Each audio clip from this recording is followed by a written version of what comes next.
Hello everyone. मेरा नाम है मोहम्मद और आज हम लोग पढ़ने जा रहे हैं मैथ का पहला चैप्टर, जो कि आपके माध्यमिक के पॉइंट ऑफ व्यू से बहुत इंपॉर्टेंट होने वाला है। और इस चैप्टर में जो भी आपका सवाल पूछा जाता है, बच्चों को ये परेशानी होती है, सर सवाल ही समझ नहीं आ रहा है क्या पूछा जा रहा है और उसका क्या जवाब दें। तो पहला चैप्टर है और इसको हम लोग शुरू करते हैं। शुरू करने से पहले इसकी कुछ कुछ प्रॉपर्टी वगैरह है, वो हम लोग जान लेंगे। उसके बाद इसके बारे में अच्छे से पढ़ेंगे, ठीक है। और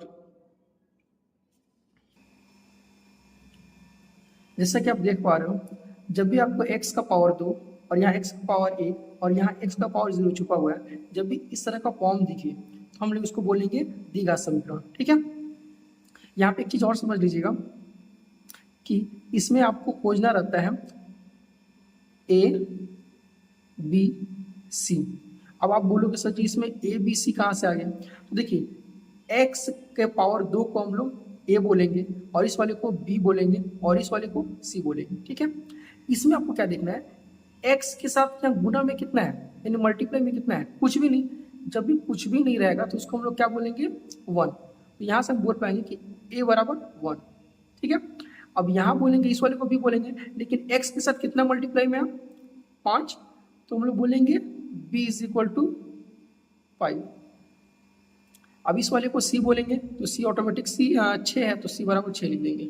उसी तरह से अगर इस वाले क्वेश्चन को आप लोग ध्यान से देखोगे तो यहाँ पे भी है, यहाँ से हम लोग क्या a b c निकाल सकते हैं। आप बोलेंगे हाँ सर वैसे तो निकाल सकते हैं a b c। यहाँ पे y का पावर 2 को हम लोग a बोलते हैं और उसके साथ जो गुना में उसको बोलेंगे वैल्यू a, ठीक है। तो y के साथ गुना में कितना है 3, तो यहाँ लिखेंगे a इज इक्वल टू 3। यहाँ y इज इक्वल वाई के पावर के साथ कितना गुना में है 5, तो यहाँ लिखेंगे 5 और यहाँ 8 है तो यहाँ लिखेंगे 0। ये थोड़ा समझ जाइएगा, आगे चल के एक दो सवाल और करेंगे ना तो समझ में आ जाएगा। तो इस तरह का जब भी आपको इक्वेशन मिलेगा, जब आपको x का पावर 2 फिर x का पावर 1 और फिर आपका x का पावर कुछ भी नहीं है यहाँ पे, यानी x का पावर 0, जब भी ऐसा फॉर्म दिखेगा तो इसको हम लोग बोलेंगे द्विघात समीकरण, क्वाड्रेटिक इक्वेशन। मेरे ख्याल से समझ में आ गया होगा। अब हम थोड़ा सा इसी का आगे लाइन पढ़ते हैं। जब रेखीय यानी लाइन लीनियर क्या होता है इसको समझ लेते हैं। जब भी पावर 1 होगा, ठीक है, यानी एक वेरिएबल होगा और कांस्टेंट भी आपका 2 ही होगा, तो इस तरह के इक्वेशन को बोलेंगे रेखीय या लीनियर इक्वेशन बोलेंगे, ठीक है। ऐसा भी आ सकता है, ऐसा भी हो सकता है, ठीक है। और जब पावर 3 होगा तो इसको बोलेंगे त्रिघातीय समीकरण या क्यूबिक इक्वेशन। इसको तो जाना जरूरी नहीं है, इसके ऊपर सवाल आपका पूछा हुआ है इसलिए हम बता दें, और ये सबसे इंपॉर्टेंट है। इसके ऊपर और कुछ कुछ फॉर्मूला वगैरह बनता है, उसको थोड़ा सा हम लोग समझ लेते हैं। सवाल नंबर 2 क्या कह रहा है, बोल रहे हैं समीकरण x का square is equal to X के समाधान की संख्या ज्ञात कीजिए। तो सॉल्व कैसे करेंगे जरा देखिएगा। x का square is equal to X, ठीक है। अब जो इसको सॉल्व करेंगे तो इधर आ जाएगा x का स्क्वायर माइनस एक्स बराबर 0 और यहाँ से x कॉमन करेंगे तो हम लोगों को मिलेगा x माइनस कुछ यहाँ पे कुछ नहीं बचा, 1 बचा, कॉल करें तो 0। अब यहाँ से हमको दो गुणनखंड मिल गया, एक तो आपको मल्टीपल मिल गया, यानी आपको x मिल गया और ये मिल गया बीच में मल्टीप्लाई। यहाँ से हम लोग बोल पाएंगे इसलिए x इज इक्वल टू 0 और यहाँ से इसको एक बार करेंगे x minus 1 is equal to 0। दोनों को अलग अलग कर दिए तो यहाँ से हम लोग क्या वैल्यू निकला, एक x का वैल्यू निकला 0 और यहाँ पे x का वैल्यू क्या निकला, इसको उधर भेज देंगे तो 1, ठीक है। तो इतना याद रखिएगा। अभी आपके सवाल में आने वाला सवाल में बहुत जगह बोला जाएगा, आपको थोड़ा ध्यान समझना होगा मूल क्या होता है, मूल या रूट, ये क्या होता है ये आपने पढ़ा होगा, लेकिन यहाँ पे कुछ और नहीं निकलेगा। देखिए अभी थोड़ा देर पहले आपको बताया सवाल बना के निकाले थे कि x का हमेशा दो वैल्यू निकलेगा, ठीक है। तो मान लेते हैं x का पहला वैल्यू जो होगा उसको मान लेते हैं हम लोग अल्फा, ठीक है, और दूसरा वैल्यू हम लोग मान लेते हैं x का जो निकलेगा उसको मान लेते हैं बीटा। तो इस अल्फा और बीटा के ऊपर सवाल बनता है, फॉर्मूला बनता है। अब बोलेंगे अल्फा बीटा क्या से आएगा, तो देखो ना अभी सवाल बनाए थे ना, अभी हम लोग सवाल बनाए थे तो ये सवाल किए थे तो x क्या निकला था 0 और यहाँ x निकला था 1, यानी x का ही दो वैल्यू निकला ना, एक 0 और 1, तो इसी को मूल बोलेंगे। लेकिन इसमें तो मालूम चल गया 0 और 1, लेकिन यहाँ पे तो मालूम नहीं है, तो हम लोग मान लेंगे x का वैल्यू अल्फा होगा और एक बीटा होगा। तो इसके ऊपर एक फॉर्मूला बनता है, फॉर्मूला नंबर 1, उसको बोलते हैं मूलों का योग।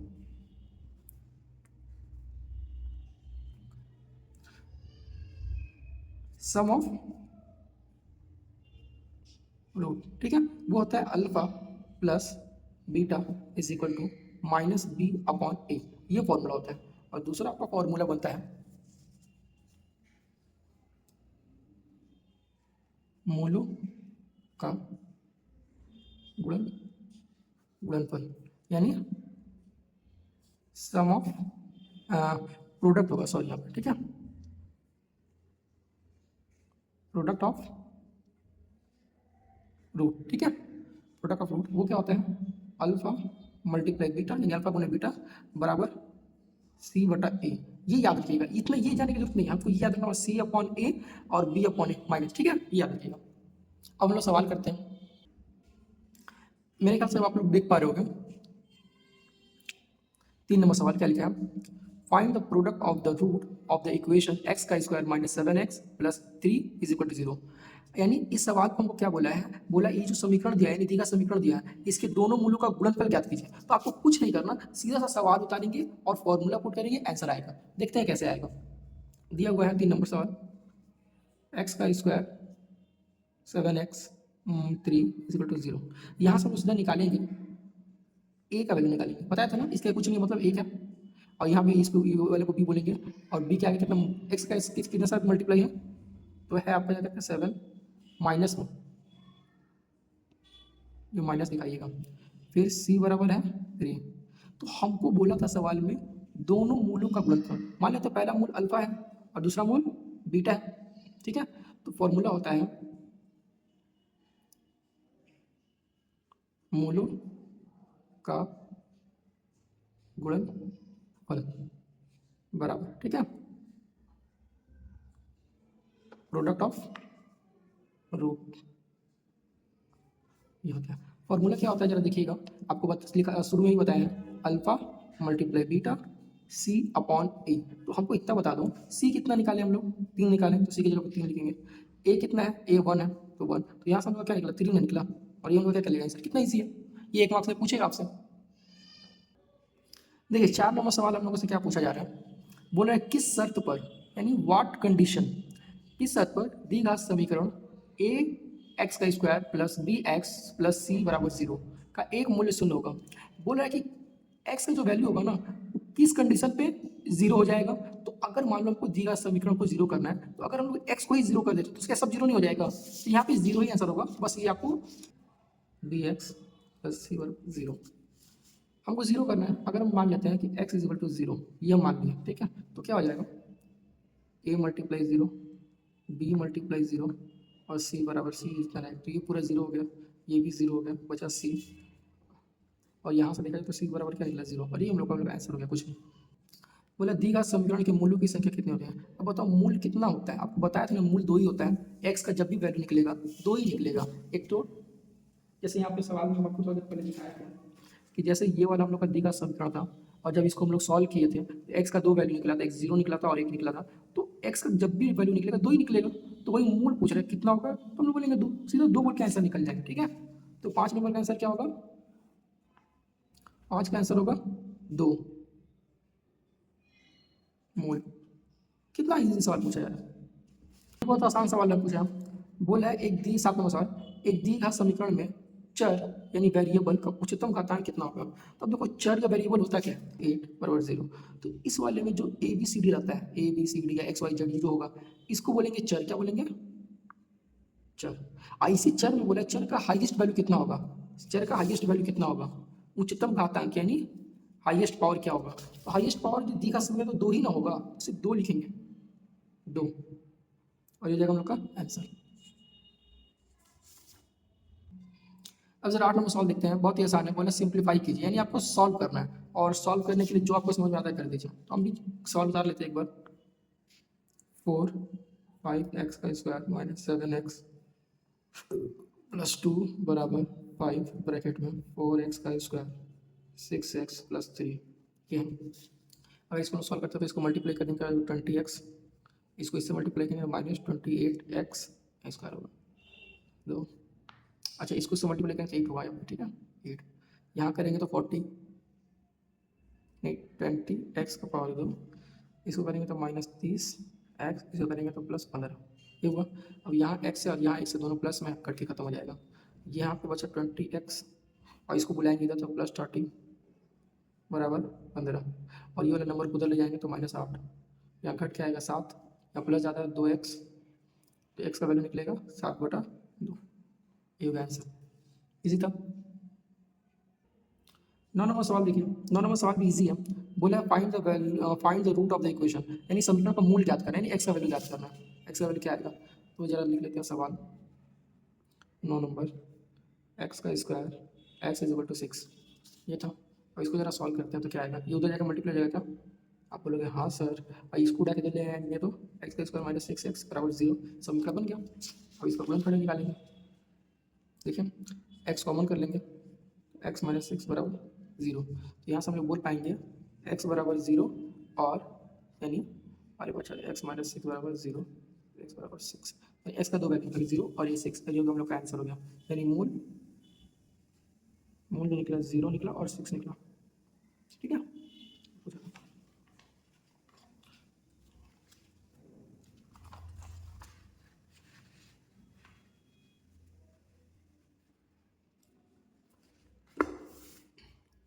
सवाल नंबर 10 जरा देखिए क्या लिख रहा है। Find the sum of root of the equation, यानी इक्वेशन दे दिया और बोल दिया दोनों मूलों का क्या निकालिए, योग बताइए। दोनों मूलों का योग, दोनों मूलों का योग बताइए। तो योग कैसे निकालेंगे, योग वाला फॉर्मूला लगाएंगे जो आपको पहले बताए हुए थे। लिखा हुआ है x का स्क्वायर -6x + 2। ये यहाँ से क्या हम लोग बता पाएंगे ए क्या होगा, आप बोलेंगे हाँ सर 1। यहाँ से बी बोल बता पाओगे हाँ सर -6। यहाँ से सी बता पाओगे हाँ सर 2। ये निकल गया। फॉर्मूला क्या लिखवाया था आपको, योग वाला सम वाला फॉर्मूला क्या था, यानी योग वाला वो आपका था अल्फा + बीटा बराबर b - c/a। यही था ना। हाँ अब बोलेंगे सर b कितना है -6 तो b को हटाइए, माइनस पहले से था, ये b को हटा करके -6 लिखेंगे और बटा में आपका कितना है a है तो a = 1, ये जुड़ करके हो जाएगा +6। यही आंसर, इसी था। अब और कुछ खास नहीं। देखिए 11 नंबर सवाल क्या बोले, यदि समीकरण x का स्क्वायर -3x + k = 10 के दोनों मूलों का गुणनफल 2 है तो k का मान बताइए। यानी अभी तक हम लोग को मूलों का गुणनफल बोलता था या मूलों का योग बोलता था, हम लोग निकालते थे। अभी गुणनफल दे दिया तो कुछ नहीं करेंगे, यहाँ से a भी निकालेंगे। यहाँ से x का स्क्वायर 3x + k = 10, इसको इधर बुला लेंगे तो क्या आएगा x का स्क्वायर 3x + k - 10, इसको ब्रैकेट में कर दो और यहाँ से हम लोग बोलेंगे a, यहाँ से हम लोग बोलेंगे a = 1, b = -3 और c बोलेंगे k - 10 बोल सकते बोलेंगे। तो यहाँ से फॉर्मूला लिख देते हैं। योग बोला है, योग वाला फॉर्मूला क्या होता है, अल्फा + बीटा, योग होता है -b/a। अच्छा सवाल में अच्छा गुणन वाला फॉर्मूला लगाया था ना, गुणन वाला फॉर्मूला लगाते हैं अल्फा बीटा तो अगर c/a, c/a तो c कितना है, c हम लोग का k - 10 बटा और ये हम लोग को 1। और सवाल में तो गुणनफल दे दिया था ना -2, उसको लिखेंगे -2। यहाँ सॉल्व करेंगे -2 = k 10, इधर आके ऐड हो जाएगा 2 + 10 1 घट के आएगा 8 और ये हम लोग का आंसर हो जाएगा। अब थोड़ा सा एक नया टॉपिक पढ़ते हैं, इसके ऊपर डायरेक्ट सवाल पूछता है और जिसको आपको ये 3 रूल याद करना पड़ेगा। ये 3 रूल याद करना पड़ेगा या समझ लेना होगा, क्योंकि इसके ऊपर डायरेक्ट सवाल पूछेगा तो हम लोग सीधा ऑप्शन देकर के टिक करेंगे, कोई सवाल बनाने की जरूरत ही नहीं है। क्या है सवाल पूछेगा, जब बोलेगा दोनों मूल वास्तविक और समान होते हैं, यानी दोनों मूल यानी x का जो 2 वैल्यू निकलता था ना अल्फा और बीटा, बोलेगा जब वास्तविक भी हो यानी रियल भी हो और अनइक्वल भी हो और असमान हो, तब क्या होगा, तब d जो 0 से बड़ा होगा, यानी ये वाला इक्वेशन 0 से बड़ा होगा। लेकिन जब मूल जो है दोनों मूल वास्तविक हो और समान हो यानी रियल हो और इक्वल हो, तब क्या होगा, ये दोनों का वैल्यू जो होगा यानी इस इक्वेशन का वैल्यू 0 के बराबर होगा, यानी d = 0 कहलाएगा। अब तुम्हारा जाकर क्या आएगा, जब दोनों मूल काल्पनिक हो यानी इमेजिनरी हो, तब क्या होगा, इस इक्वेशन का जो वैल्यू निकलेगा वो क्या होगा, 0 से छोटा निकलेगा, यानी 0 से d छोटा होगा। बस इसके ऊपर डायरेक्ट सवाल पूछता है। डायरेक्ट सवाल कैसा पूछेगा अभी आपको दिखाते हैं, आपको समझ। 12 नंबर सवाल उसी रूल के ऊपर बेस है। बोला जा रहा है यदि एक्स का ये क्वेश्चन है। अब बोला समीकरण के दोनों मूल वास्तविक और असामान्य, तो इसका मान क्या होगा? तो सीधा सा इसका आंसर लिखेंगे, वास्तविक है, असामान्य यानी रियल है और अनइक्वल है, तो इसका आंसर क्या होगा? अभी आपको थोड़ा देर पहले हम बताए थे कि जब भी वास्तविक और असमान होगा यानी रियल और अनइक्वल होगा, तो वो इसका वैल्यू क्या होगा? 0 से बड़ा होगा। तो हम लोग को सिर्फ लिखना क्या है, हम लोग को दिखाना है बी का square minus 4ac greater than 0, बस ये दिखाएंगे, आंसर खत्म। ठीक है, ये हम लोग का था 12वां सवाल। अब इसी के जैसा 13 नंबर का सवाल है, देखो क्या लिखा होगा। 13 नंबर बोल रहा है कि इक्वेशन है और बोल रहा, इक्वेशन ले लिया, बोला दोनों मूल समान है। दोनों मूल यहाँ पे क्या बोला था? वास्तविक और असमान बोला था। यहाँ बोला दोनों यानी वास्तविक भी है और असमान भी है, तो क्या होगा? तो देखो वास्तविक और समान होगा तो कुछ नहीं। 13 नंबर सवाल ये लिखेंगे 4ac बराबर 0 होगा, काम खत्म। ये याद रखना होगा कुछ कुछ चीज़। ठीक है, तो ये 12 नंबर 13 नंबर पढ़ चुके हैं, ऐसे ही करना होगा। 14 नंबर सवाल क्या देखिए दिया, जरा देखते हैं। बोला ये समीकरण दे दिया, अब बोला दोनों मूल, बीच में मूल अल्फा और बीटा दिया हुआ है, तो इसका मान क्या होगा? 0। यहाँ से हम लोग ए बी सी डी निकालेंगे। यहाँ से हम लोग ए निकालेंगे, कितना है? 3, बी निकालेंगे 8 और सी होगा हम लोग का 2। ये मिल गया। हम लोगों से सवाल क्या पूछा है? अल्फा बीटा दिया हुआ, मानो दोनों मूल क्या है? अल्फा एक बीटा, ठीक है, इसका वैल्यू दिया। इसको हम सॉल्व कर सकते हैं क्या? आप बोलोगे हाँ, 1 बटा अल्फा प्लस 1 बटा बीटा, दोनों का एलसीएम ले लेंगे। तो अल्फा बीटा, बीटा अल्फा से अल्फा कट जाएगा, बचेगा आपका बीटा प्लस, या बीटा से बीटा कट जाएगा, बचेगा अल्फा। तो यहाँ पे इसको ऐसे बोल सकते हैं हम लोग आगे पीछे करके, अल्फा प्लस बीटा बटा में अल्फा बीटा। अब बताओ अल्फा बीटा का वैल्यू मैं बताया था आपको क्या होता है? जो जोड़ वाला, तो होता था माइनस बी बटा ए। अल्फा गुना बीटा का वैल्यू होता था सी अपॉन ए, ये होता था ना। अगर इसको फ्रैक्शन हटाएंगे, बटा को हटाएंगे, तो क्या हो जाएगा? ऊपर नीचे हो जाएगा, ए ऊपर सी नीचे, ये से ही कट जाएगा, तो हम लोगों का आएगा माइनस बी बटा सी। अब बता दो जरा सा, बी हम लोग निकाल चुके हैं, सी मालूम है, तो वैल्यू पुट कर देंगे। बी 8 है और सी हम लोग का 2 है, तो यहाँ पे लिखेंगे बी के जगह पे 8 और सी की जगह पे 2, ये से कट जाएगा, आंसर आएगा -4। ये आपका 14। 15 नंबर सवाल जरा देखिए क्या लिखा। दिया समीकरण एक्स का स्क्वायर का योगफल बोला है। अब पता योगफल आपसे नहीं बनेगा, योग वाला फॉर्मूला लगाएंगे, आंसर लाएंगे। देखिए थोड़ा डायरेक्ट कर रहे हैं, मेरे ख्याल से आप लोग समझ गए होगा। ठीक है, देखिए यहाँ से हम लोग सीधा लिखेंगे a is equal to 5, b is equal to 3 और c इज इक्वल टू -2 लिख दिए। हमसे बोला योग वाला बताइए, तो योग वाला यानी अल्फा प्लस बीटा का फॉर्मूला क्या होता था? माइनस बी ए। अब बताइए, माइनस लिखेंगे, बी मालूम है 3 और ए मालूम है 5, और यही जगह हम लोग का आंसर इजी। अब देखिए 16 नंबर सवाल क्या है।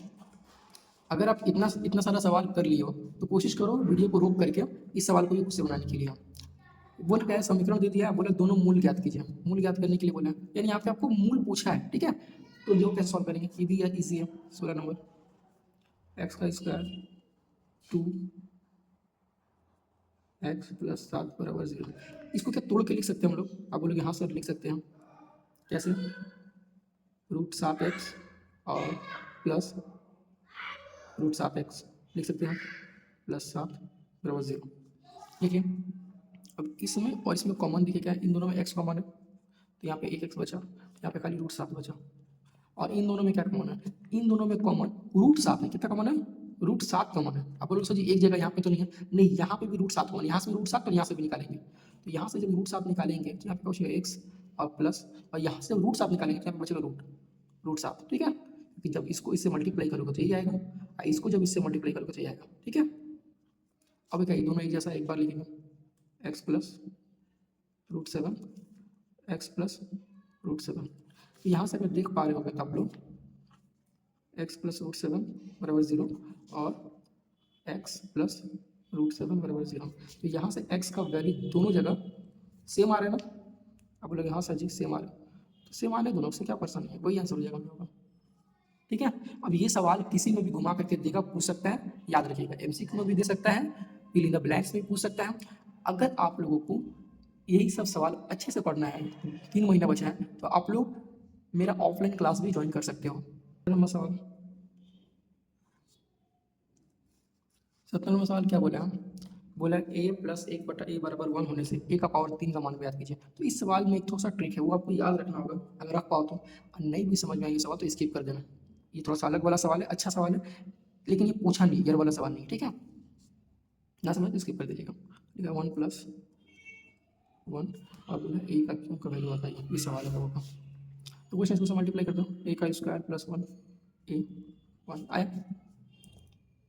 और हम लोग क्या कर सकते हैं इसके साथ, इधर गुना हो जाएगा, ए इसको इधर बुला लो, ए का स्क्वायर प्लस 1 माइनस ए, इसको सजा लो, सजा लिया, अब ब्रैकेट में कर लो, ब्रैकेट में कर दो। अब जरा देखो, हमसे ए का क्यों का वैल्यू पूछा है ना, अगर हम लोग यहाँ पे एक अपने से कुछ ऐड करते हैं, जैसे ए का पावर 3, इसमें माइनस, इसमें अगर हम लोग -1 ऐड करते हैं तो ये फॉर्मूला बन जाएगा। -1 के ऊपर पावर कितना भी दो उतना ही रहेगा, यानी -1 ऐड किए तो -1 ऐड करेंगे तो पूरा फॉर्मूला बना। इस फॉर्मूला का ये कौन सा फॉर्मूला बना, ये आपका बना a + 1, a का x का स्क्वायर माइनस a + 1, ये फॉर्मूला बना इसमें। तो आप बोलोगे सर जी ठीक है, आप इस अपने से -1 दे करके पावर 3 दे करके ये किए हैं तो ये फॉर्मूला बना। अब हम लोग इसी को 1 और इसका वैल्यू तो मालूम है ना 0, तो इसको डायरेक्ट क्या लिखेंगे 0, 0 ये 0 तो ये 0 हो जाएगा, ये 0 तो इससे से गुना करेंगे तो 0 हो जाएगा, आई उधर जाएगा तो 1, ए का क्यों का वैल्यू कितना है 1, हो गया आंसर।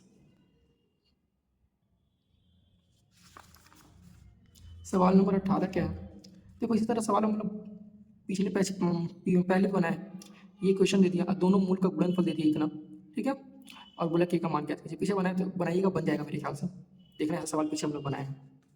19 नंबर सवाल क्या बोला, what is the value of, मतलब ए के किस मान के लिए, ए के किस मान के लिए दी का समीकरण नहीं होगा।